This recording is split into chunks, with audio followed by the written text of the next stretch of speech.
Presentamos 24 Central.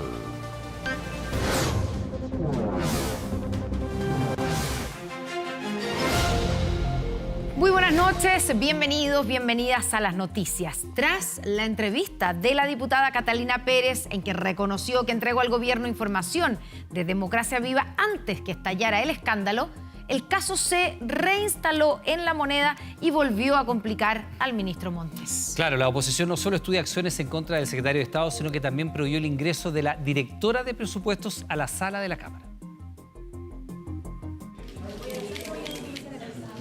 Les agradezco mucho el interés. Buenas tardes. No tengo, la verdad, nada más que agregar. Estoy tranquila, a disposición de la investigación. No tengo nada que ocultar y soy la primera interesada en que todo esto se aclare. Lo dicho está, no hay nada más que agregar, aseguró la diputada, que desde junio está en el centro de la polémica por el denominado caso Convenios. Su vínculo con el director de Democracia Viva, su expareja, la puso ahí. Y aunque afirmó que jamás se enteró del caso de corrupción que hoy se investiga, sí aseguró que informó de denuncias que venían de Antofagasta al gobierno. Conversé con quien creo que correspondía, que era la subsecretaria de ese momento, Tatiana Rojas. Gracias, permiso. Muchas gracias, permiso.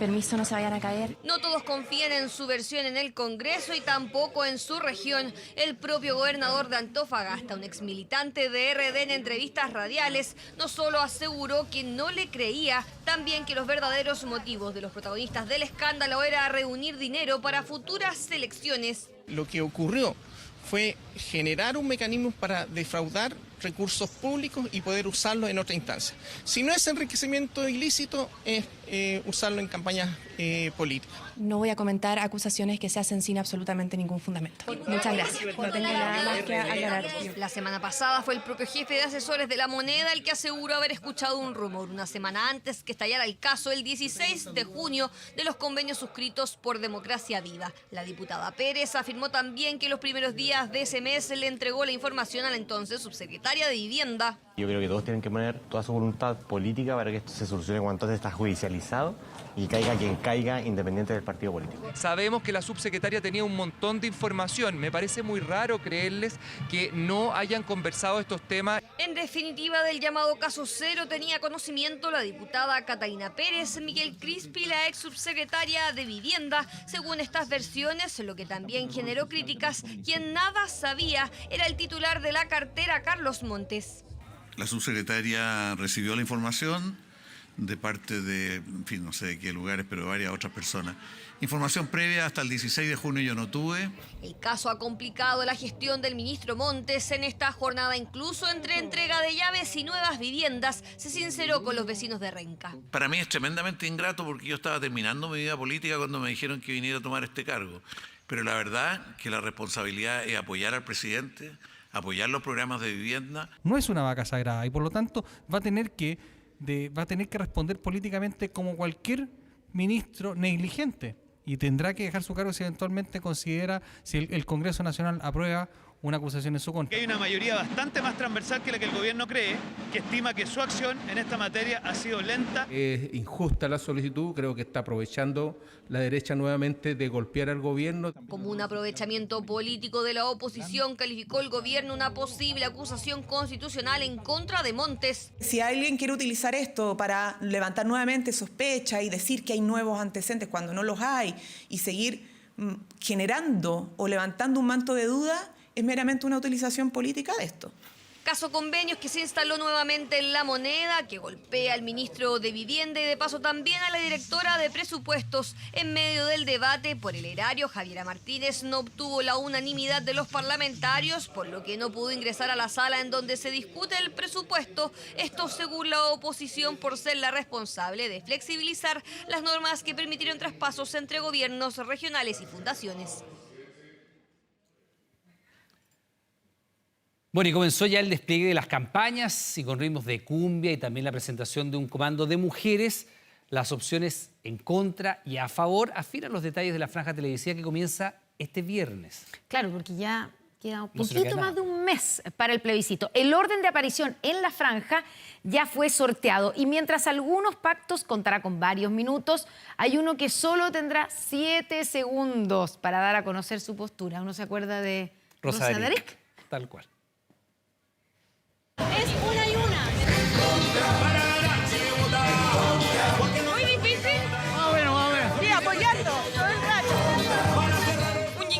Noticiero le dio el vamos oficial a la campaña por el En Contra. El metro de Quinta Normal fue el lugar escogido para dar a conocer el baile que representa esa opción.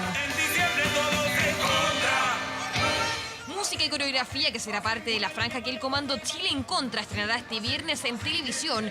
Casi 7 minutos en total, la más larga de las emisiones, donde primaría el sello ciudadano con la participación de solo algunas figuras políticas, como Michelle Bachelet. Bueno, ahí va a haber que ver la franja y se van a encontrar con sorpresas. A 9 minutos de distancia, en la misma comuna, la opción A Favor lanzó el Comando de Mujeres. Exministras y rostros de partidos encabezaron las conversaciones con vecinas de Quinta Normal para explicar un texto que en este tipo de materias ha recibido críticas de quienes hoy están en contra. Este texto claramente va a mantener aquellas leyes que sabemos que hoy día tenemos en nuestro país, como la ley de 3 causales. Eso no va a ser modificado. Comando femenino que no contará por ahora con la participación de Evelyn Matei. En la vereda de enfrente, Carolina Leitao oficializó su rol como vocera. Yo necesito explicarle a la ciudadanía cómo los perjudica y para eso obviamente en la práctica no puedo estar en las dos cosas y por eso he pedido un permiso sin goce de sueldo. Militante de que para el sector remarca que la opción en contra va más allá del oficialismo. La Falange, eso sí, presentará un relato propio, el segundo que se apreciará en la franja de este viernes. Siempre un desafío, para mí la política es como el fútbol. Me gusta estar ahí, sobre todo en procesos históricos. Y en este caso, claro, la ADC nos pidió ayuda. La franja política se desarrollará hasta el 14 de diciembre en 2 bloques. El primero se iniciará a las 12:45 de este viernes. 15 minutos televisivos tendrá cada opción. Y según el sorteo, quien abre el segmento será la opción En Contra. El tiempo que corresponde a cada partido pacto es el resultado de calcularlo a partir del resultado obtenido de la elección de diputados del año 2021. ¿Cuál es la franja más cortita que vamos a tener? La del Partido Social Cristiano en 7 segundos. ¿A favor o en contra? Yo voy por él. Fin del proceso. El Partido Social Cristiano está dividido y por esto optó por hacer campaña por el a favor y el en contra. Lo que se explica porque su objetivo es cerrar el proceso más allá de la alternativa ganadora. En estos 7 segundos vamos a procurar expresar todo lo que los chilenos y los vecinos necesitan. El Partido de la Gente tendrá 79 segundos en pantalla. Esta vez el texto que hemos leído es diferente. Y el pacto de amarillos con demócratas apenas 28. Uno siempre quisiera más. A poco más de un mes de la elección, el escenario sigue siendo favorable para el en contra, que según diversos estudios de opinión lidera las preferencias. La oposición busca cortar las cifras y para ello mira al 62% del electorado que le dijo no a la anterior propuesta constitucional. Esa mayoría de chilenos que rechazó la propuesta refundacional de Chile, esa propuesta que los sectores de la izquierda más radical, Frente Amplio y Partido Comunista siguen apoyando. La campaña informativa del gobierno también está en etapa final y esta semana se entregarán las copias constitucionales a la ciudadanía. Iniciemos prontamente las reparticiones a las distintas regiones del país de los textos impresos, pero ya van a estar arriba esta semana con los spots en radio, etcétera. Plebiscito del 17 de diciembre para el cual las campañas ya están desplegadas. A partir de este martes, ambas opciones comenzarán a tener presencia en todo el país. Estamos de vuelta en las noticias para hablar de un tema que preocupa, obviamente. Los 3 secuestros ocurridos en los últimos días, un delito que en los últimos años ha crecido de manera sostenida en nuestro país, obligan a buscar nuevas estrategias que permitan enfrentarlo de manera eficaz. Claro, de hecho la Fiscalía presentó un nuevo equipo que va a trabajar específicamente para investigar este tipo de delitos.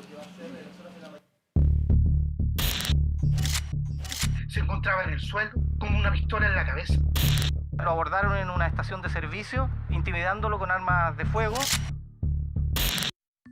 Le decían, te voy a dar hasta las 12 del día para que llames a alguien y me tengas el dinero. Si no, te voy a torturar y cortar por pedazos. En menos de una semana, Chile supo de 3 secuestros. Un delito que parecía lejano a la realidad nacional, pero que de hecho se instaló hace tiempo con raíces cada vez más profundas. Ayer fue secuestrada, lo abordaron en una estación de servicio, intimidándolo con armas de fuego. Si ellos están organizados, nosotros vamos a estar más organizados. Sus 3 últimas víctimas, un empresario en Rancagua, un hombre a la salida de una discoteca y un ciudadano boliviano. Todos sobrevivieron, pero otras experiencias en el mundo no contaron lo mismo. Ese ha ido creciendo y tiene una dinámica de crecimiento muy rápido, porque el secuestro y la extorsión son los delitos que dejan mayor nivel de ganancia para ellos y que es mucho más rápido. Habla de la realidad en Colombia, donde dice hay al menos 3 tipos de secuestros. El de altas personalidades políticas y empresarios. También están los secuestros extorsivos empleados por grupos armados y organizaciones criminales como las FARC, como una forma de financiar la guerra. El último es un caso reciente, el secuestro del padre de un seleccionado de fútbol de ese país, liberado hace solo días. Pero también hay una tercera categoría, en esa parecieran entrar los casos chilenos. Bandas de delincuencia, pero mucho más pequeñas y que tienen un tema de que esos secuestros no los extienden en el tiempo, sino que tienen que ser muy rápidos porque sienten que la autoridad va detrás de ellos también. Como es un delito de alto impacto, las familias rápidamente lo que hacen es entrar a pagar y ese es el peor error. Sí, se pagó un rescate, fue parte de la negociación. Las declaraciones de la ministra del Interior tras el pago que permitió la liberación del empresario Rudy Basualdo desataron varias críticas y rápidamente también surgió la pregunta: ¿qué tan preparados estamos como país para enfrentar este fenómeno criminal? El secuestro de Rancagua marca un antes y un después. La forma de comisión altamente compleja obliga a que la persecución criminal se perfeccione y mejore. Y eso es lo que esperamos del Ministerio del Interior. Cautela, sobriedad en las declaraciones y que tengan claro que tenemos 2 semanas para causar una impresión en las bandas criminales. El mayor incremento se registró en los años 2021 y 2022, donde las denuncias crecieron un 67%, pero aún falta por actualizar las cifras correspondientes a 2023. Entonces hay que adaptar todo el sistema legislativo para que realmente hayan penas muy duras en términos de policía y ejército. Hay que adelantar una serie de capacitaciones, entrenamientos. Y lo tercero, la sociedad civil también tiene que hacer una actualización frente a sus protocolos de seguridad y entender que el secuestro ya es un delito que puede estar entre nosotros y cómo actuar. Dice que esas herramientas tuvieron éxito durante varios años en Colombia y ayudaron a disminuir la frecuencia de secuestros. Hoy, sin embargo, el plan requiere actualización. En Chile, exministros proponen algunas estrategias. Debiera crearse, así como está el OS7, el OS9, una unidad de carabineros especializada en antisecuestro. Lo mismo que en la PDI. Debiera también haber una parte de la Fiscalía que se especialice en el secuestro. Hay que tener la inteligencia suficiente para entender, primero, quiénes son los que están detrás de estas bandas criminales, dónde llega ese dinero, a qué cuentas llega, qué hacen con ese dinero. Y lo tercero, desbaratar esas bandas antes de que puedan actuar. Estamos abiertos a la revisión y por tanto a mejorar las capacidades del país en materia de estos delitos y por tanto vamos a tener una reunión, vamos a proveer una reunión para analizar la posibilidad de, si es que existen brechas, cerrar esas brechas, pero como quiero decir, tenemos legislación, tenemos instituciones y tenemos decisión respecto al traspaso de equipamiento y tecnología para enfrentar este tipo de delincuencia. Se anunciaron más funcionarios para el tratamiento exclusivo de este y otros delitos. 250 profesionales nuevos que se van a sumar además a un grupo de fiscales especializados que se van a dedicar precisamente en turnos de 24 horas, 7 días a la semana, a estar atentos a decretar las primeras diligencias y concurrir al sitio del suceso en los casos de homicidios en crimen organizado, a los casos también de secuestro. Un delito que se convierte fácilmente en negocio millonario para delincuentes y que ha permitido sostener las finanzas desde pequeñas bandas hasta potentes organizaciones criminales con brazos internacionales. Un fenómeno que inquietaba en algunos países de la región, ahora también en Chile.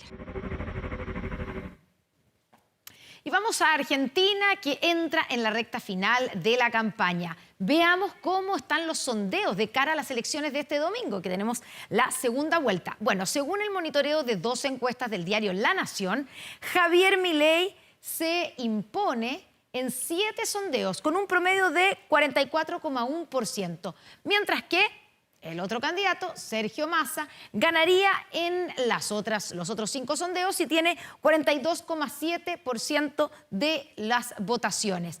Pero, ¿cómo fue el cara a cara de los candidatos, el último cara a cara en el último debate de anoche? Mire. Si querés seguir sosteniendo a esta casta política chorra, corrupta, parasitaria e inútil, que lo único que hace es destruir. A ver, Javier, me parece que el problema es que vos siempre pensás en vos y no en los 45 millones de argentinos. De Pinocho a stand-upero, ese fue el tono del último debate presidencial de Argentina en la recta final de unos comicios cruciales.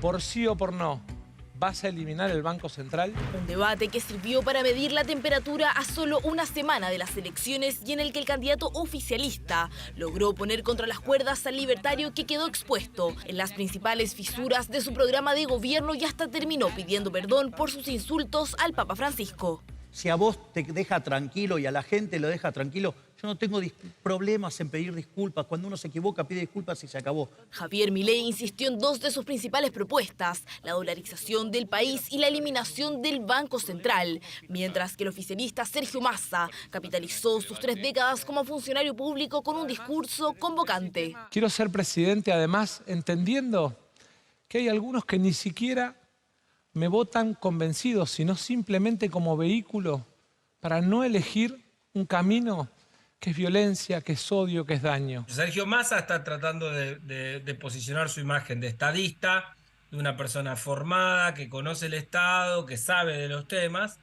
Tiene que neutralizar lo otro, que es el ministro de Economía de la actual gestión. Javier Milei también tiene ese problema, porque es una persona inestable emocionalmente, no se ha preparado ni parece conocer muy bien los temas, pero tiene la frescura de identificarse con el ciudadano común de a pie. Un acalorado debate en el que ambos candidatos defendieron sus posturas en temas como relaciones internacionales, educación, seguridad y trabajo. Y fue en ese último punto donde nuestro país recibió una mención. Entonces le achacaban todo el costo a los trabajadores, como se hizo en Chile, y acá quisieron hacer algo intermedio y terminó en un industricidio. Es así como Javier Milei respondió a la propuesta de abrir la economía a las pymes del candidato y actual ministro de Economía Sergio Massa. Y es que lejos de lo que se esperaba, la crisis económica que atraviesa el país no fue un eje central en el debate, pero sí una preocupación latente para los 45 millones de argentinos que viven con una inflación interanual que este lunes superó el 140%. Una de las razones por las cuales aún hay argentinos que no tienen claro su voto para este domingo, o más drástico aún, insisten en que votar en blanco es al parecer su mejor opción. El que tiene dudas, ¿cuáles son? Bueno, yo no votaría Massa, te dicen. La verdad que este gobierno, un desastre, etcétera, etcétera. Pero mira para allá y ve a un candidato que no le genera mucha confianza. Según un promedio de Radio Televisión Española, sobre la base de las últimas 14 encuestas, Javier Milei tiene un 45,7% de intención de voto contra un 43,5% de Sergio Massa. Cifras que adelantan unos comicios bastante parejos, de hecho, de un total de 23 sondeos que se han dado a conocer después de la primera vuelta del pasado 22 de octubre. 15 le dan ventaja a Javier Milei y 8 a Sergio Massa, quienes esta semana cerrarán sus campañas en la carrera por la Casa Rosada. Una jueza de familia fue víctima de un violento asalto dentro de un restaurante en Calera de Tango. La magistrada estaba disfrutando de una comida cuando una banda ingresó con la intención de llevarse todo a su paso. Mire. No observaron ni siquiera el menú de la noche. Entraron directamente para robar.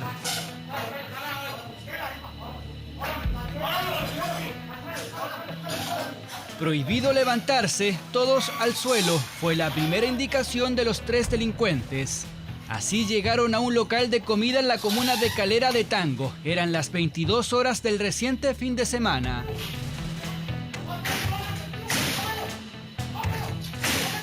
Entraron al local restaurante para asaltar a los clientes, ¿no? A personas que estarían consumiendo los productos de este local, llevándose, entre otras especies, personales, carteras, billeteras y violentando al personal del mismo. 8 clientes disfrutaban de la comida, entre ellos una jueza de familia quien realizó la denuncia. A ella le robaron la cartera, donde tenía su respectiva credencial y otras pertenencias de valor. Un asaltante vestía con chaqueta amarilla reflectante, otro con un polerón del mismo color y con negro, características importantes para su identificación. Calera de Tango hoy día no está exento de lo que está viviendo el país. La delincuencia también ha llegado a nuestra comuna y es algo que estamos lamentando porque si ustedes ven las imágenes, no es que te roben, sino que además te maltratan, es violento y obviamente esto causa un trauma tremendo. Piden una comisaría para Calera de Tango. La subcomisaría cuenta con 33 carabineros según la alcaldesa para 26.000 habitantes y ellos actualmente administran solo un vehículo y 5 motocicletas municipales. Los comerciantes de Avenida Lonquén, en tanto, acusan que con frecuencia son víctimas de asaltos. Vienen de afuera a asaltar y en todas partes, o sea, yo por lo que he sabido en todos los locales casi han asaltado. Genera un poco de incertidumbre trabajar en la calle porque ya no es lo mismo de antes, está muy peligroso, pero hay que hacerlo. Pucha, no te puedes descuidar ni un minuto, hay que estar atendiendo y mirando para todos lados.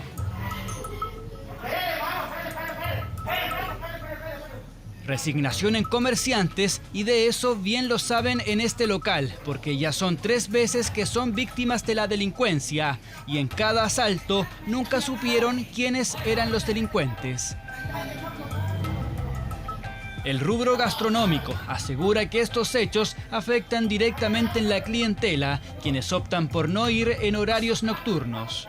El incremento de la violencia evidentemente también ha afectado al rubro gastronómico, lo que ha provocado que nuestros clientes tengan temor y miedo, como también los cambios de hábitos que han alejado a los clientes de nuestros locales. El restaurante abrió sus puertas este lunes, pero ante el triple asalto prefieren no hablar. Ellos y los clientes, incluida la jueza de familia, se encuentran sin lesiones. El Consejo Municipal de Renaico eligió a un alcalde suplente luego que el alcalde Reinao se entregara a la justicia para mantenerse, después de mantenerse prófugo por 9 días.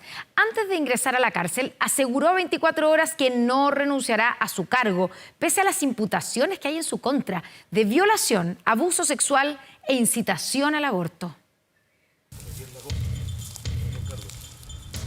Siento que no tengo cometido ningún delito. ¿Usted siente eso? Así es, yo siento y soy categórico en decirlo, yo no he cometido ningún delito. Pero hay acusaciones, hay 2 violaciones, hay 2 abusos sexuales, hay un aborto, una inducción a un aborto, alcalde. Sí, pero eso hay que investigarlo. Nosotros estamos disponibles a colaborar con la justicia. Siempre hemos estado disponibles en todas las situaciones. ¿Se dio la fuga? Yo creo que fue una situación que se dio en el momento. La libertad personal de Reinao Mareilao efectivamente es un peligro para la seguridad de la sociedad y de las víctimas. Y usted critica a tribunales, al mismo tribunal que le permitió a usted fugarse. Sí, el problema es que yo tomé una decisión solo. Una decisión, yo quiero colaborar con la justicia, pero de esta forma no, a mí me parece que no fue la correcta. No. ¿Pero usted no se habría fugado si hubiera acudido presencialmente a la audiencia? No lo sé, no sé, yo no he estado en juicio en los últimos tiempos, no sé cómo procede eso, no. Pero yo tomé una decisión personal y ya estamos acá, yo hoy día he tomado otra decisión y vamos para allá. Son estas declaraciones realizadas por quien estuvo 9 días prófugo de la justicia, horas antes de que se entregara a Gendarmería, las que calaron hondo en las denunciantes y agrupaciones feministas. Aseguran que sus palabras reflejan la personalidad del edil, ahora en prisión preventiva. Muy egocéntrica, muy ególatra, muy narcisista. Él hablaba siempre en tercera persona, él culpaba al resto de la sociedad por lo que él estaba viviendo y no hubo ningún tipo de autocrítica. Tamara, la denunciante que ha decidido dar su testimonio en todo el proceso, calificó en duros términos las palabras del imputado. Creo que él dejó a la vista sus rasgos psicópatas que él tiene, su tranquilidad de estar muerto de la risa en el momento que se le entrevistaba. O sea, yo creo que si cualquier persona está acusado de los delitos que está acusado, no está riéndose. No, claramente hay algo que lo preocuparía, que le quitaría la sonrisa. Pero no, él está muy tranquilo, entonces yo creo que acá o es que realmente este es un hombre muy enfermo o está muy seguro de que va a quedar en la impunidad. Se refiere a la visita de familiares el mismo domingo y a la llegada de Reinao en un auto polarizado y por un portón lateral de la cárcel para esquivar a la prensa. Gendarmería respondió. El alcalde manifestó de que podía ser agredido por familiares de las personas que supuestamente había cometido delito en contra de ellas. Y en ese sentido se utilizó el criterio y se accedió a la petición de sus abogados. En consecuencia, el alcalde suplente, don Claudio Musre Contreras. En Consejo Extraordinario se votó por el nuevo alcalde suplente, Claudio Musre, de 35 años, independiente, y quien se comprometió a no dejar pasar nuevas denuncias de estas características. Vamos a asumir las responsabilidades con respecto al ámbito municipal. Esperamos crear luego la oficina asociada al Cernamec para poder tomar todas las denuncias que hayan eventualmente quedado atrás. Queremos transparencia, queremos que se aclaren muchas cosas. La idea es trabajar a la par con el Ministerio de la Mujer, el mismo que hace gestiones para avanzar con una ley que permita desaforar a ediles investigados por graves delitos. ¿Por qué no ha presentado su renuncia entonces? No lo voy a hacer porque no me siento culpable de ninguna situación que hoy día se me acusan. Vamos a estar tramitando como gobierno las indicaciones a la ley Karin que establecen mecanismos para la cesación de cargos de jefes comunales y de concejales, que es un vacío legal que actualmente existe. Ahora será el Tribunal Electoral el que deberá pronunciarse respecto de este nuevo alcalde suplente y confirmar, o por el contrario, cuestionar la legitimidad del edil elegido en el Consejo Extraordinario en la golpeada comunidad de Renaico. Bueno, fue una de las bailarinas más influyentes de Chile, incansable, defensora de los derechos humanos y la eterna compañera de Víctor. Joan Jara falleció a los 96 años y es velada en su escuela de danza. Nunca dejó de exigir justicia para su esposo y de luchar para que el arte además llegara a los más pobres. Y la verdad es que se muere cuando recién después de 50 años se está empezando a hacer justicia en el caso de Víctor Jara. Estuve en el Estadio Chile hasta el jueves en la tarde.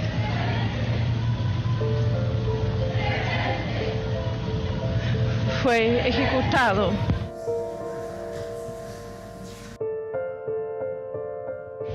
Ahí lo fui a identificar. Estaba acribillado a balas en el pecho. Habían pasado 2 semanas del golpe militar de 1973 y en pleno funeral de Pablo Neruda, Joan Jara denunciaba la brutal muerte de su compañero Víctor. Con esa valentía que la acompañó toda su vida, esta británica de nacimiento y chilena por adopción comenzó una lucha por justicia que duró más de medio siglo.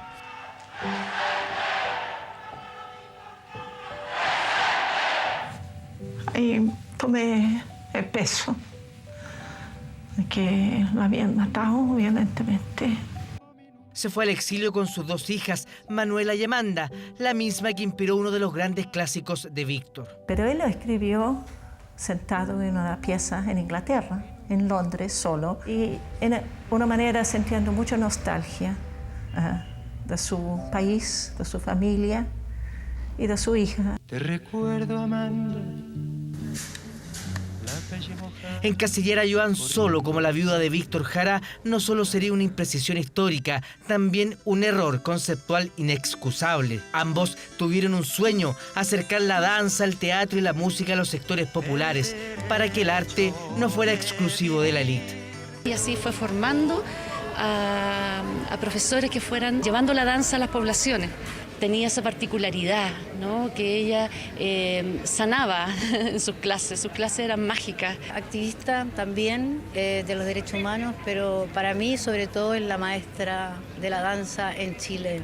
Por eso su muerte a los 96 años la sienten sus alumnas y sus amigas. Fue Joan quien creó la carrera de Pedagogía en Danza de la Universidad de Chile y el Centro de Danza Espiral, el que hoy se llenó para homenajearla, junto al mundo artístico, el mismo que en 2021 la reconoció con el Premio Nacional de las Artes de la Representación. Es una gran mujer, una gran mujer. Gracias a Dios ahora está descansando y se va a encontrar con su gran amor. Trabajó mucho por la cultura para nuestro país, para llegar a la cultura a la gente. Manuela y Amanda la lloran al lado de su féretro, como la lloran muchos. Una madre que luchó, que buscó justicia de manera incansable y valiente hasta que los tribunales encontraron a los asesinos de Víctor. Pedro Barrientos, el último, será extraditado desde Estados Unidos el próximo 28 de noviembre. Nosotros hoy día venimos a manifestar acá nuestra voluntad como Estado de que su legado por justicia, por derechos humanos, por la importancia del arte y la cultura, de la danza en particular, es algo que vamos a mantener. Cuando voy al trabajo, qué emoción siento estar después de tantos años entre ustedes y sentir cómo vive el recuerdo de Víctor y todo lo que él representa aquí entre nosotros. De niña en Londres, Joan vivió la barbarie de la Segunda Guerra Mundial. Se vino a Chile transformándose en una gran bailarina en la escena nacional. Aquí encontró el amor de Víctor y también el dolor de su injusta y cruel partida. Pero nunca dejó de pelear por justicia y dignidad. Justicia para Víctor y dignidad para la danza. Esa que la convirtió en una de las personas más influyentes de las artes en Chile. Una gran mujer, Joan Jara. Le mandamos un abrazo a su familia, especialmente a sus 2 hijas. Vamos a cambiar de tema. Un año para el olvido ha tenido el Fondo E, el más conservador de nuestro sistema de pensiones. Por eso, un grupo de economistas está reflotando la idea de tener un Fondo F, una opción de corto plazo para protegerse de los vaivenes del mercado. El Fondo E ha tenido un desastroso año 2021. Acumulando una caída que supera el 10%. Que ha sido un septiembre negro el que han tenido los fondos de pensiones.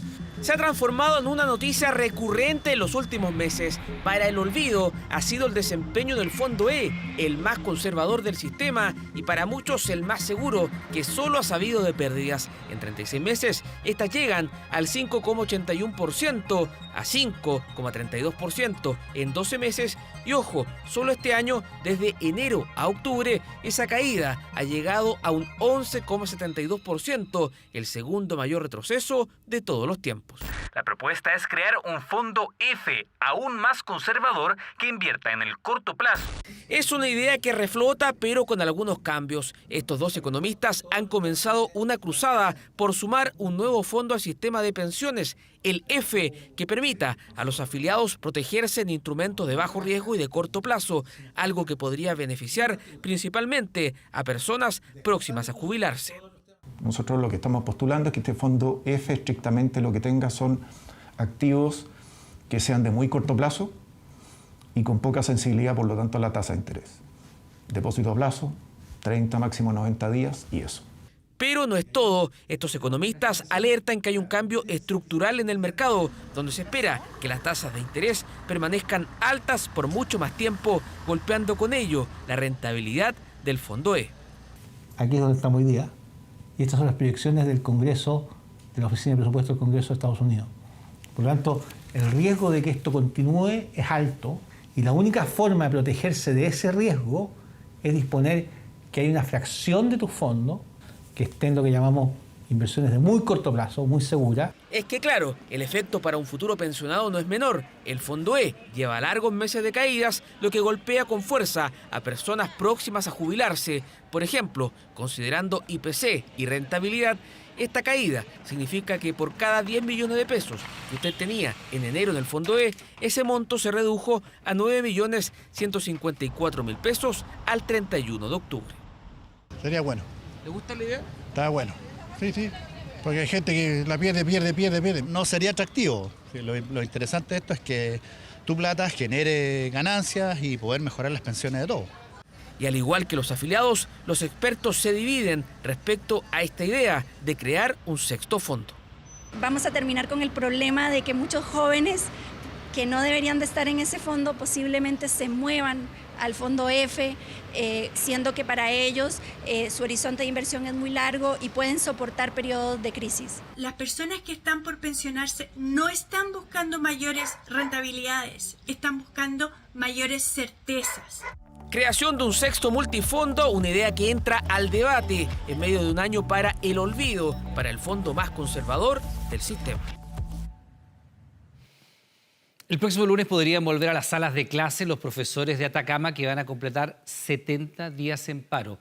Según los docentes, todo depende de que el Ministerio de Educación logre cumplir las condiciones mínimas, lo que el propio titular de la cartera comenzó a verificar en terreno. Vidrios quebrados, cañerías rotas, puertas violentadas por vándalos, vehículos paralizados porque no tienen documentos al día, baños en mal estado, problemas con la red de incendios, las conexiones eléctricas y el suministro de gas, planchas y cañerías con asbesto y en mal estado, reparaciones mal efectuadas y sin supervisión alguna del Servicio Local de Educación. Es parte de los problemas del Liceo Blanco Encalada de la comuna de Caldera. El ministro no viene a los establecimientos que están con problemas, él viene al Byron, que no sé cuál realmente son sus problemáticas. Odilia mostraba esta realidad mientras el ministro de Educación, cumpliendo un itinerario establecido por asesores, visitaba la escuela Byron Yigú James, también en la ciudad de Caldera, pero en bastante mejor condición, cuestión que el mismo secretario de Estado advirtió después. Dada la situación de algunos establecimientos educacionales, tenemos que evaluar reposiciones o conservaciones integrales, que ya estamos hablando de palabras mayores en términos de inversión y de infraestructura. Aunque no estaba programado, el ministro se dio el tiempo y constató personalmente las irregularidades. Lo mismo le había ocurrido más temprano en Chañaral, 100 kilómetros al norte de Caldera. Ahí también el ministro visitaba un establecimiento en relativo buen estado, cuando apoderados le hicieron ver que al lado había un liceo en condiciones mucho peores. Hay escuelas que están en peores condiciones, como por ejemplo la escuela José Luis Olivares. Es el comienzo de un proceso que no se ve fácil y que pretende retomar la actividad docente el próximo lunes 20 de noviembre, cuando se cumplan 75 días del paro de profesores en Atacama. El ánimo está en punto cero, porque aquí hay que ver para creer. En todo caso, el retorno a clases no va a ser total ni simultáneo, para de acuerdo a ello ir cerrando el año y solamente efectuar clases en casos especiales como los cuartos medios y octavos años de enseñanza básica. Los alumnos de cuarto medio del Liceo Comercial, cuya estructura más nueva deberá ser demolida y construida de nuevo, intentaban hoy hacer frente a la prueba de acceso a la educación superior, que deberán rendir en 2 semanas. ¿Se sienten preparados? No, nada preparado. No hemos tenido mucho tiempo para prepararnos para dar la prueba. Hay paro, pandemia, no aprendí nada. Con un preuniversitario, pero aquí por el liceo casi nada hemos aprendido.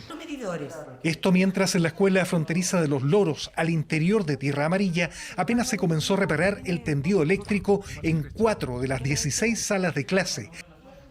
Porque aquí hay colegios que tienen graves problemas de infraestructura y nuestros niños no pueden volver en esas condiciones. Tras una última reunión con la comunidad docente en Copiapó, el ministro regresó a Santiago. Lo que reforzábamos ahora en la conversación es precisamente que cada uno de esos tiene que abordarse en su propia característica para efectos de las obras de intervención que siguen pendientes, las que vienen más adelante y también el plan de recuperación. Todo lo que no realicemos o no ejecutemos ahora va a perjudicar el 2024. El acuerdo entonces para terminar el paro sigue caminando por la delgada línea entre lo que piden los profesores y lo que el ministerio pueda lograr de aquí al próximo lunes. Con el fin de acercar las ayudas estatales a la gente, el gobierno publicó una guía con más de 60 beneficios. Sí, son 60. Bonos, subsidios, descuentos y muchas otras herramientas forman parte de esta iniciativa. Mire. Hay muchos beneficios que uno no conoce porque, tal como se dijo delante, la falta de información. Es una de las críticas más generalizadas. La comunicación entre el Estado y la ciudadanía no siempre es la mejor y muchas veces se pierde información valiosa. O sea, la información no llega a toda la comunidad porque no la buscamos y los que la tienen no la entregan. Y para revertir esa situación, el Ministerio de Desarrollo Social creó la Guía de Beneficios, Derechos y Garantías Sociales. 99 páginas que detallan las más de 60 prestaciones que existen en áreas como complemento al ingreso, educación, salud, trabajo, pensiones, transporte, vivienda, otros beneficios y canales de comunicación. Está todo concentrado en esta guía y obviamente mayores detalles al final a través de la página con un código QR, pero esto en simple le permite a la ciudadanía saber a qué beneficios puede acceder en todos los ámbitos con los que cuenta el Estado. Una nueva herramienta que sorprendió a Gilda, que al leerla se enteró de que califica para más de un beneficio. No conocía todos los beneficios y recién me estoy enterando que puedo optar a varios. Hay uno que me favoreció hace poco, una ayuda de una caja de mercadería y balón de gas. ¿Y califica usted y no lo estaba...? Calificaba, pero no tenía idea que podía optar.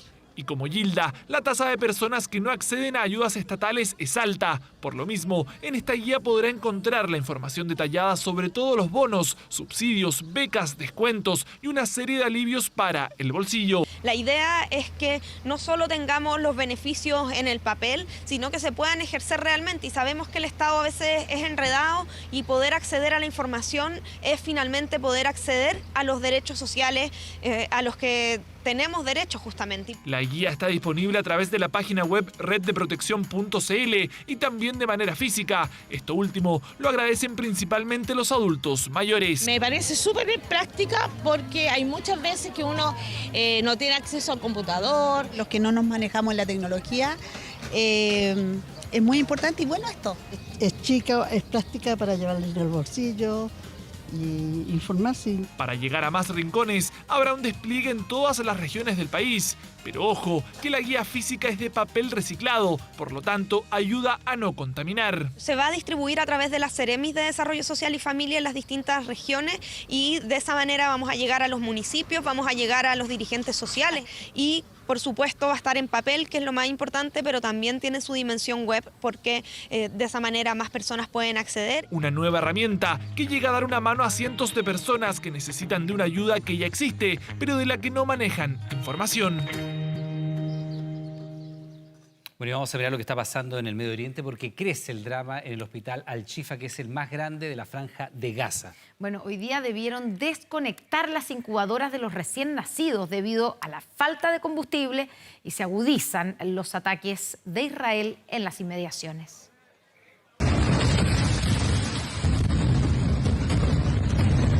Las bombas que caen cerca del hospital Al-Shifa en la franja de Gaza no han parado en los últimos días. La situación en el recinto es crítica. No hay insumos médicos, oxígeno ni combustible para hacer funcionar los equipos. Algunos de ellos destruidos luego de los ataques en las inmediaciones.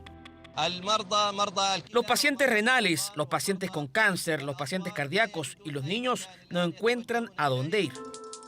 Frente a la escasez de combustible se hizo necesario sacar a los recién nacidos que estaban en incubadora y utilizar otros métodos como envolverlos con aluminio para mantenerlos con vida. Ya 6 murieron y más de 30 se encuentran en una condición de extrema gravedad. Tanto las incubadoras como la calefacción necesitan electricidad. Si estos bebés no se mantienen calientes, morirán de hipotermia y de frío. Y si el panorama dentro del hospital Al-Shifa es crítico, en las afueras está lleno de cuerpos de personas que perdieron la vida por los ataques. Cadáveres que aún no pueden ser retirados, lo que abre un foco infeccioso importante en este lugar. En el hospital Al-Shifa no pueden ocuparse de los cadáveres. Hay una tienda de campaña con los cuerpos. Se vieron perros callejeros atacando los cadáveres, por lo que ahora se pierde la dignidad de los muertos. Según el gobierno de Israel, el puesto de comando de Hamás se encontraría bajo el hospital Al-Shifa, el principal de Gaza y que fue construido en 1920. Este lugar ha sido testigo de los episodios más críticos del conflicto palestino-israelí, pero nunca había llegado a este extremo. El ejército israelí aseguró que habría un corredor humanitario para salir del lugar. El lado este del hospital está abierto. El personal ha solicitado que ayudemos a los bebés del departamento de pediatría a llegar a un hospital más seguro. Brindaremos la asistencia necesaria. La intervención de la comunidad internacional y de las Naciones Unidas es imprescindible en este momento si se quiere respetar a la humanidad. Se estima que actualmente existen unos 2.500 refugiados que aún se mantienen en el hospital Al-Shifa. A esto se suman cerca de 600 pacientes en estado crítico. Desde Naciones Unidas expresaron su preocupación por las condiciones en que se encuentran quienes aún siguen en el recinto y los más de 1.500.000 desplazados. La gente en los refugios sueña con ducharse, las madres sueñan con bañar a sus hijos, pero más peligroso es el riesgo de enfermedades transmitidas por el agua, si la gente sigue sin tener acceso a suficiente agua.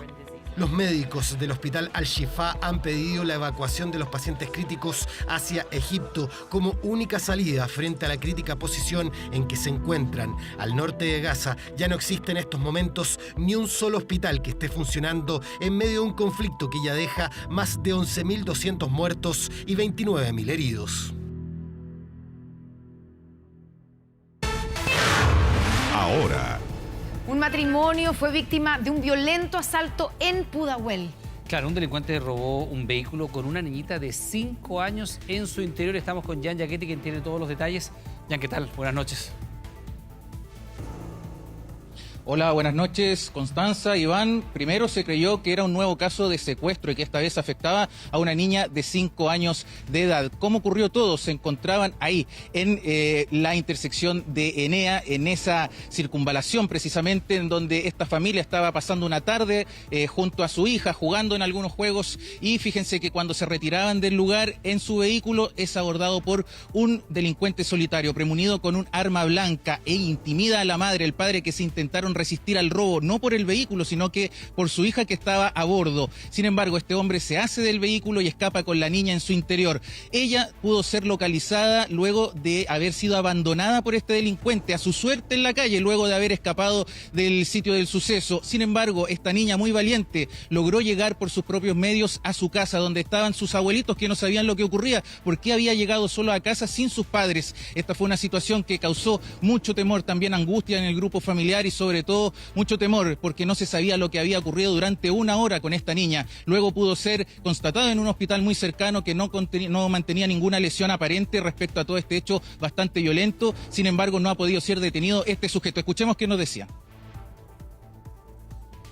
Y en eso sube la niña al auto y el hombre saca un arma blanca gigante, dijo mi hijo, que ahí lo intimidó y le pidió las llaves del auto. Y ahí arrancó con el auto y la niña en el auto. Le habría llegado un sujeto premunido con un arma blanca, con la cual intimida a este grupo familiar. Pese a la resistencia del hombre en este caso, el sujeto se lleva el vehículo en cuyo interior a esta menor de 6 años de edad. La niña ya se encuentra con su familia, está segura. Sin embargo, aún están tras los pasos de este solitario delincuente que es muy violento además. Jan Yaquetti con esta información, la verdad es que dramática. Por suerte tiene un buen final. Muchas gracias, buenas noches.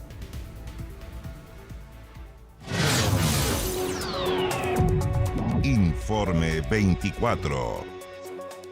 Su construcción promete dar una mejor cobertura de salud a 500.000 de personas, pero pese a que tiene más de un 70% de avance, el hospital Marga Marga podría paralizar sus obras debido al encarecimiento de sus costos. Bueno, en total son 7 hospitales en el país que se encuentran en esta misma situación.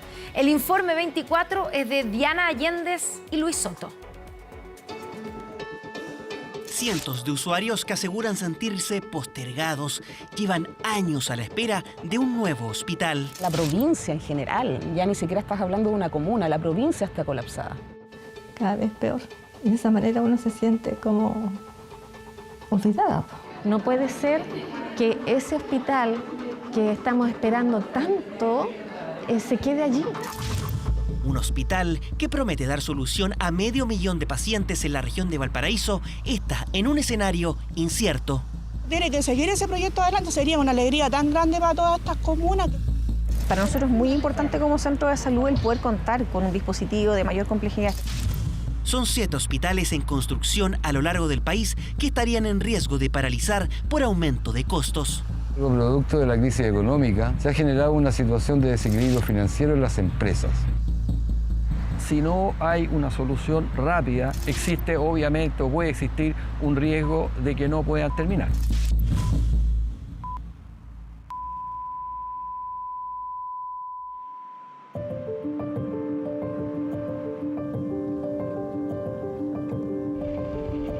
Le traje la mantita para que no tenga frío porque está muy helado. Yo voy a ir a preparar el almuerzo por mientras. ¿Quiere que le prenda la tele? Rosa vive en Limache y es cuidadora de 2 personas de la tercera edad. Hace 10 años conoció de la forma más cruda el colapso del sistema de salud público.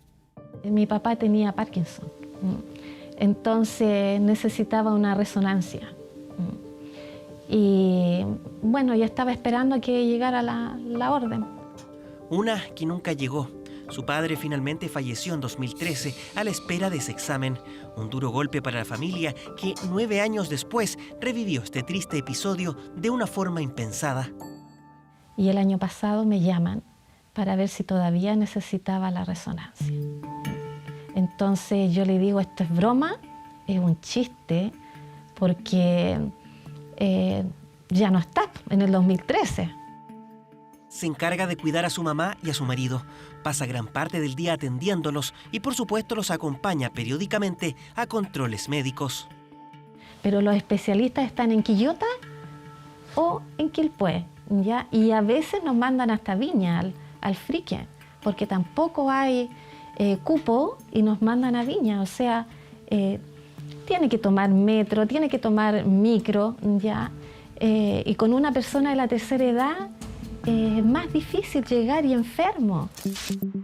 Rosa cree que la zona necesita con urgencia un nuevo hospital que brinde mayores prestaciones a los usuarios y así tratar de descomprimir las abultadas listas de espera que tienen los vecinos de Limache y Olmué. Muchos de ellos deben tomar al menos 2 locomociones para llegar a los hospitales de Quillota o de Quilpué. Ambos tramos demoran más de media hora. No nos toman en cuenta porque en Quillota atienden mucha gente de los alrededores, hasta de Petorca viene, ¿ya? Entonces, y acá en Quilpué, misma cosa. Entonces nosotros no somos ni de allá ni de acá. Sí, pues si acá no hay especialidades. Tiene que ser particular para ver uno especialista. Por eso es complicado, porque la gente adulta, la mayor, también las pensiones no son buenas como para estarse atendiendo a cada rato particular. Una gran solución para los vecinos de comunas como Limache, Olmué o Villa Alemana sería la construcción del Hospital Marga Marga, recinto que busca dar cobertura a toda la provincia del mismo nombre. Ya lleva un 73% de avance, pero por estos días requiere mayor presupuesto para poder ser terminado. Actualmente el Hospital de Marga Marga se encuentra en proceso de ejecución. Sin embargo, producto de la crisis económica y el aumento de costos de los insumos y materiales de construcción, se ha generado una situación de desequilibrio financiero en las empresas. Este escenario de incertidumbre despierta la preocupación de los usuarios que ocupan la red asistencial pública.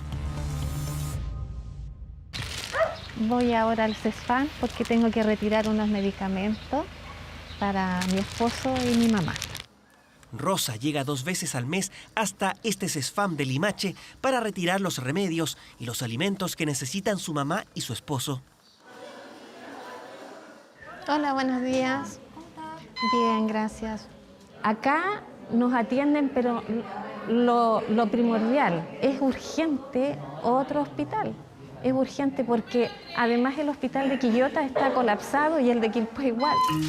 Tanto ella como su familia dependen 100% del sistema público. Por eso les preocupa que el Hospital Marga Marga no pueda concretarse por falta de financiamiento. No puede ser que ese hospital que estamos esperando tanto se quede allí. Todo ese gasto y todas esas maquinarias que íbamos a tener nos dejan, o sea, muy apenados si eso no se hace. Brindaría la posibilidad de que todos nuestros usuarios tuvieran un mismo lugar de derivación y obviamente más opción y más oportunidad de atención, que es lo que hoy día vemos reflejado en los largos tiempos de espera a los cuales están supeditados. El Hospital de Quilpué es el recinto que actualmente recibe a gran parte de los usuarios de la provincia del Marga Marga. En 2017 se adjudicó la construcción del nuevo hospital que estará emplazado en Villa Alemana y que será 11 veces más grande. Tendrá 9 pabellones, cerca de 300 camas y dará cobertura a casi 500.000 de personas en poco más de 75.000 metros cuadrados. A mi espalda, la construcción del tan anhelado Hospital Provincial de Marga Marga, recinto que dará cobertura a 4 comunas: Quilpué, Villa Alemana, Olmué y Limache. La licitación se adjudicó por un monto superior a los 85.000 millones de pesos y se espera que esté listo durante el primer semestre del próximo año. Pero hay preocupación entre algunos usuarios, quienes temen que esto se pueda convertir en un elefante blanco. A pesar de que se tratan de contratos que se reajustan por IPC, la constructora requeriría un mayor presupuesto para finalizar las obras. Después de la pandemia vino todo el problema de la cadena de abastecimiento, con faltas de materiales y con alzas excesivas en los precios de los materiales de hasta 40-50%. Todo eso fue una tormenta perfecta. Alzas que gatillan un escenario preocupante y que incluso podrían paralizar las obras, a pesar de que la construcción ha sido esperada por años en las comunidades locales. En Limache, por ejemplo, solo cuentan con un hospital de baja complejidad. Y estos hospitales no tienen especialidades, tienen muy baja resolutividad y por lo tanto, para poder dar respuesta a los requerimientos que nuestros vecinos tienen, claramente se hace difícil. Siempre va a haber una derivación. Una mujer, una edad fértil, podría atenderse, estando embarazada, tendría que ir, por ejemplo, a Quilpué, si está con alto riesgo obstétrico, pero si está en controles traumatológicos, tendría que ir aquí a Quillota. Esa dualidad de atenciones se da hoy en día. Un anhelo de la población es centralizar todos los requerimientos de la provincia en un solo recinto asistencial, tener un hospital que los vecinos sientan suyo. Claramente es una preocupación que tenemos porque entendemos que este hospital tiene que ser terminado en tiempo y forma y tiene que ser entregado a la comunidad lo antes posible. Compartimos además el anhelo con nuestros vecinos y vecinas de Olmué, de Limache, de Quilpué y por sobre todo de Villa Alemana de contar con el hospital en los plazos que el Ministerio de Salud se ha comprometido. Eliana se atiende en el CESFAM de Olmué. Viene saliendo de un grave cuadro respiratorio. Me dio primero el COVID y justo me dio la neumonía también. Entonces, cuando uno requiere algo como rápido, tiene que asistir a los hospitales, pues Quilpué, Quillota, incluso hasta Valparaíso uno tiene que bajar a ir para poder atenderse. Tiene una condición de salud que le hace necesitar anticoagulantes. Antes iba a Quillota a buscar sus medicamentos. Para ella, el nuevo hospital sería una gran ayuda para su tratamiento. Tiene que seguir ese proyecto adelante, sería una alegría tan grande para todas estas comunas que somos. Hay muchos rincones aquí que tienen que bajar pues, cuando no están los recursos. A veces porque uno tiene que pagar pasaje y todo eso. Pero este no sería el único hospital con riesgo de paralizar sus obras. En total, son 7 a lo largo del país, ubicados principalmente en la zona centro-sur. Desde la Cámara Chilena de la Construcción advierten que se les adeuda más de $50 millones por compensaciones impagas, producto del encarecimiento de los materiales de construcción. En la mayoría de los casos, el Ministerio de Salud pagaría esta diferencia al término de las obras. Aquí hay una interpretación de la Contraloría General de la República con la cual no estamos de acuerdo en que este tema de gastos generales y de mayores plazos, los costos que eso significa, los difieren al final, lo cual en un contrato de largo plazo no tiene ningún sentido. Además, existen retrasos producto de hallazgos arqueológicos que le significarían a las constructoras compensaciones superiores a los $80 millones por parte del Estado, pero que no han sido pagadas. Para el gremio, este es un escenario que complica las finanzas de las empresas. Como son contratos de varios años, si usted incurrió en unos mayores costos en la etapa inicial, ¿no es cierto?, o años atrás, que todo ese costo que incurrió no se lo vayan hasta el final, obviamente le significa un problema que puede llegar a no tener la suficiente caja para poder terminar el proyecto. Como gobierno tuvimos que hacernos cargo de esa alza en una serie de proyectos que estaban ya en ejecución o que se iban a licitar, etcétera. Tuvimos que hacer una serie de ajustes y hemos ido tomando diversas medidas y la última que tomamos precisamente fue para dar respuesta a las obras hospitalarias que ya están en construcción. En Quilpué, la comuna donde actualmente está emplazado el hospital con mayor complejidad para usuarios de la provincia, el sistema parece estar colapsado. En 2017, Vanessa se realizó una endoscopía luego de presentar molestias físicas. Yo me realizo la endoscopía, se me hace un tratamiento asociado al resultado de la misma endoscopía, pero posterior a eso no hubo ningún control, ni para verificar que el tratamiento hubiese sido efectivo, ni para ver cómo seguía yo. Siguió su vida con normalidad, prácticamente ya lo había olvidado. 5 años después la llamaron desde el hospital. Y el año pasado me llaman para citarme a una hora que justamente correspondía 5 años después, porque fue en marzo, a la cita del control de la endoscopía del año 2017. Entonces, ciertamente lo encontré un poco una burla. El doctor que la atiende le dice que ese resultado ya no le servía y que era necesario tomar otra hora. Vanessa relata que una funcionaria del hospital le advierte que la espera para una endoscopía es de 5 años y que le recomendaba que se atendiera de forma privada. Ya ni siquiera da rabia, llega a risa. Porque finalmente tenemos tan normalizado el hecho de que hay que esperar. Es absolutamente absurdo. O sea, yo me sentía yéndome hacia atrás como en un sketch del Happening con Jate, ¿fijáis? Pacientes que justamente deben armarse de paciencia para obtener una atención, mientras que al mismo tiempo les toca esperar por la construcción del nuevo hospital. Ciertamente el usuario está de lado, ciertamente, porque si el usuario fuera prioridad, más allá del tema legal de que si este cumplió o no cumplió, se gastó la plata y no hizo la cuestión, oye, hay que terminarlo. O sea, no puede ser que el usuario tenga que estar a la espera derechamente de que se resuelva un entuerto de papeles. Para poder concretar su construcción, el Hospital Marga Marga requiere de una modificación en el presupuesto. Esto debe ser analizado por la Subsecretaría de Evaluación Social y posteriormente autorizado por la Dirección de Presupuestos. El Estado de Chile, a través del Ministerio de Salud, el Ministerio de Desarrollo Social y el Ministerio de Hacienda, se encuentran trabajando en dar una solución integral al problema suscitado. Nuestro interés como gobierno es terminar las obras en ejecución, inyectando los recursos necesarios.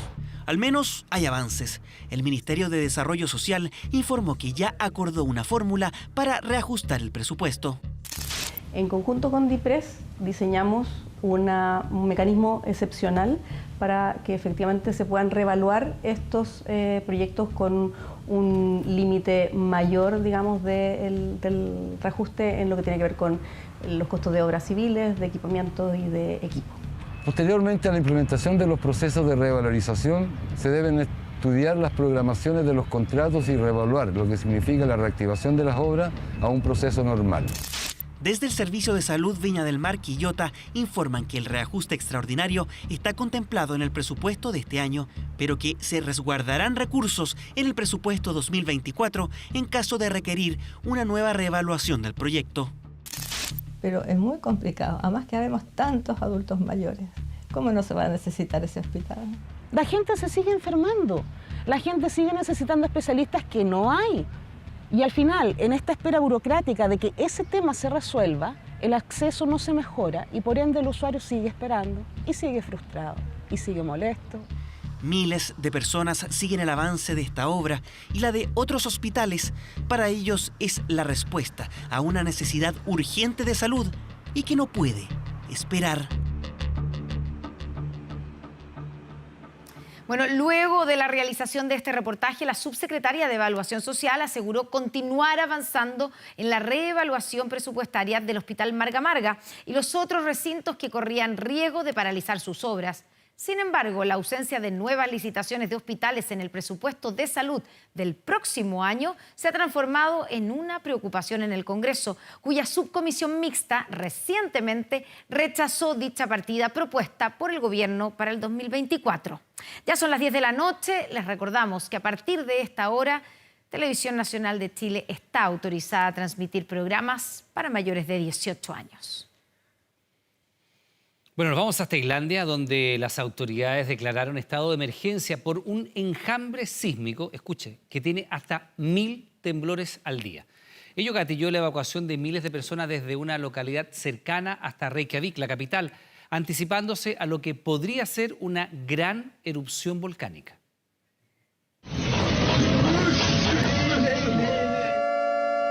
La compleja situación de Islandia queda registrada en cientos de videos como estos. Un enjambre sísmico que los pone en alerta extrema. Se han registrado 1000 temblores diarios. El viernes vine a casa después del trabajo y entré a la casa y hubo un enorme temblor. 2 minutos hubo otro, quizás más grande, y después, 1 minuto después, de nuevo. Y yo estaba como, ¿qué está pasando? Pueden perfectamente llegar a tener 2, 3, 4, 5, hasta 10 sismos por minuto. Es un pánico generalizado. Ahora, el proceso de expansión y de ruptura es múltiples fracturas cercanas a la vertical que se van rompiendo, se van expandiendo. La mayoría de los temblores se han producido en torno a la ciudad de Grindavik, al suroeste de la isla, ubicada a 50 kilómetros de la capital. Imágenes aéreas revelan una gran grieta en el centro del pueblo, de la cual emana vapor. Señales que advierten una inminente erupción volcánica, por lo que la población debió ser evacuada. Entramos a nuestras casas por solo 5 minutos, una persona por casa, para buscar lo que quisiéramos buscar. Mi esposa recién entró, viene de regreso. Espero que haya podido sacar todo, pero estoy seguro que no. Empieza el magma a tratar de subir de alguna manera y cuando va subiendo va deformando toda la corteza y eso genera sismos. Y mientras más sismos se den y mientras más grandes sean, te va indicando un poquito que hay alta actividad del magma que está queriendo subir. Como toda la superficie se va fracturando, van apareciendo distintos escenarios volcánicos. No son volcanes como nosotros los vemos, los conocemos, se llama volcanismo fisural. Y de cuando en cuando aparece un volcán importante, muy parecido a los nuestros, que son más importantes, estratovolcanes que tienen otro comportamiento, que son bastante más explosivos y más predecibles. Muy importante apreciar cómo la disciplina de ese pequeño pueblito, se le dice en la madrugada, evacúen, salen los 4.000 habitantes de inmediato. Islandia es un país volcánico, incluso es parte de su atractivo turístico. Pero no todo es belleza natural. En 2010, la erupción de Eyjafjallajökull llevó al cierre del espacio aéreo europeo, afectando a más de 10 millones de pasajeros. Hoy se anticipa una erupción, pero sin saber con exactitud dónde saldrá el magma ni cuándo. Es mucha gente que está viviendo en ese pueblo, que se tuvo que ir y que existe una posibilidad de tantas de que no encuentren un pueblo a la vuelta. Desde el 25 de octubre a la fecha se han registrado más de 23.000 movimientos y más de 800 en las últimas 24 horas. La deformación del terreno es evidente. Es el comienzo de un gran evento tectónico que está liberando tensión acumulada durante los últimos 800 años. De regreso en nuestro país, el cuidador de una parcela en la Florida fue asesinado esta tarde luego de que un grupo de delincuentes ingresara al recinto aparentemente con intenciones de robar. La víctima es un hombre de 82 años, quien se desempeñaba como cuidador de la parcela hace 40 años. Fue el dueño de casa quien intentó reanimarlo, pero murió en el lugar. Los desconocidos habrían llegado a pie hasta la parcela ubicada en Santa Sofía de Locañas y huyeron de la misma forma por los terrenos colindantes. Hoy en la comuna debutaba la Defensoría de la Gente para representar a los vecinos víctimas de la delincuencia. Se dieron a la fuga por las parcelas colindantes, obviamente por el sector que, como ustedes lo pueden ver, un sector muy amplio, un sector semirural. Ingresamos al lugar y aquí lamentablemente nos encontramos con una persona que se encontraba lesionada, que tenía una herida profusa en su zona torácica. Habría sido asaltado, producto que había opuesto resistencia a este grupo de desconocidos. 5 personas jóvenes que portaban armas de distinto tipo. Producto de esta agresión, esta persona fallece a los pocos minutos, a pesar de que los sistemas médicos de la Municipalidad de la Florida trataron de hacer todo lo posible por reanimarlo. Horas.cl. Les recordamos que el pasado viernes entró en vigencia la nueva ley de tránsito, que incluye nuevas obligaciones y prohibiciones, además de sanciones y multas que antes no se aplicaban y que podrás conocer ingresando, por supuesto, a 24horas.cl. Ya varias de ellas terminan con el auto en corrales municipales, así que a ponerse sin, al por ejemplo, día. estar sin la revisión técnica al día. Sí, claro. ¿Sí? Bien, Te pues, retiran el auto. Sí, pues multa, retiro de auto, la grúa, todo lo que yo con ya. Estamos terminando las noticias, pero en TVN llega un nuevo capítulo de Todo por mi familia. Gracias, como siempre, por informarse junto a nosotros. Buenas noches, que descansen y hasta mañana.